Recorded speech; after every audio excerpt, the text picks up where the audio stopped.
Welcome back, friends. It's Anders. I'm hanging out on my couch, and I'm sitting here because later when I say to the bar, we are gonna go to the bar. You see what I'm doing here? Today, we are making the 20th Century, a classic gin-based cocktail perfect for the end of summer / early autumn because it's bright, citrusy, refreshing, and you have these deeper tones of chocolate. And a lot of people mess with the ratios. I am one of them, and I'm gonna show you how I do it. You're probably wondering what this dark spot is on the bottom. We'll talk about it later. If you're new to the channel, hit that subscribe button for more sips, tips, and recipes, and let's go make the 20th Century. To the bar, which is over there, not here. To the bar means something today. All right, so good news. I've got a little bit of history for you. I know some of you really like that. Actually, I enjoyed reading about the history of this one because this cocktail is not named after a century at all. It's named after a train, a passenger train called the 20th Century Limited. Now this train was extravagant. It went from Chicago to New York. That's not what made it extravagant though.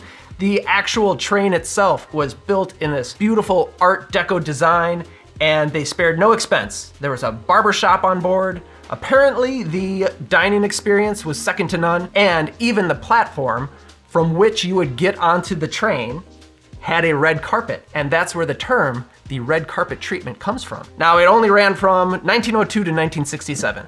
So before you ask, I have not been on it. I wish I had. I wish I could be on it, but I have not been. Now this drink was created over in London. So clearly this train line was pretty famous. We see first print of the cocktail in 1937, thanks to William J. Tarling in the book Cafe Royal Cocktail Book. However, he does not take credit for the cocktail. That goes to Mr. Tuck, C.A. Tuck. I have to look at my notes, C.A. Tuck. I don't know what C.A. meant. California Tuck? That's a States joke. Now, when we talk about this drink, it's really quite interesting, and I want the bottles of booze in front of me because it'll help me talk about this. So now the booze. For this recipe, we are gonna need a dry gin, Coca Americano, a white crème de cacao, and fresh lemon juice. Boom. Bonus, dark crème de cacao if you have it. That is optional. Now, the gin. Pick one where you can taste the bright botanicals. I really like the Martin Millers in this drink, but there are a number of other gins that are gonna be very good. Coca Americano, if you want, you could substitute Lillet Blanc. I like the Coca Americano because it has a little bit more of a bitter edge on the end. Originally, the recipe called for Quina Lillet, which is no longer made anymore. This is a pretty good substitute for that. White crème de cacao. I really do like the Marie Brizard. I think it's really nice, has like a milk chocolatey, almost vanilla flavor. That's really good, not overpowering at all. Now you look at these 4 ingredients, and this is really close to the Corpse Survivor #2. In fact, a lot of bartenders say that the 20th Century really is just a riff on the Corpse Survivor #2. For those who are unaware of that drink, it's these ingredients, but instead of a chocolate liqueur, it's an orange liqueur, and there's an absinthe rinse. And it's one of my favorite gin cocktails. It's beautifully balanced, and nobody ever messes with the ratios. The 20th Century, on the other hand, no one seems to agree on what ratios are best. They say the chocolate's too strong. I say the lemon's too strong. And I've come to the conclusion that for me, the Corpse Survivor #2 model for this cocktail is the best. Now, I should point out that that is for these bottles specifically. It really is down to your taste and the bottles that you have. And if you need these ingredients, you should head over to Curiata. Check out my collection and they will send them right to you. That was the plug. Oh, but what about this bottle? What do we do with this bonus bottle, Anders? I've got 2 crème de cacaos, that's silliness. If you do have a good dark crème de cacao, grab it. I'm gonna show you what to do with it. Let's build. Okay, you still with me? You still there?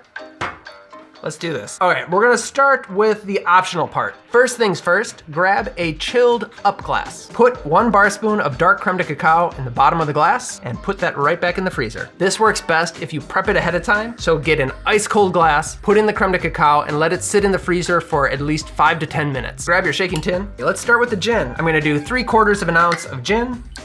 To that, I will add 3/4 of an ounce of the Coca Americano, 3/4 of an ounce of the white crème de cacao, and 3/4 of an ounce of fresh lemon juice.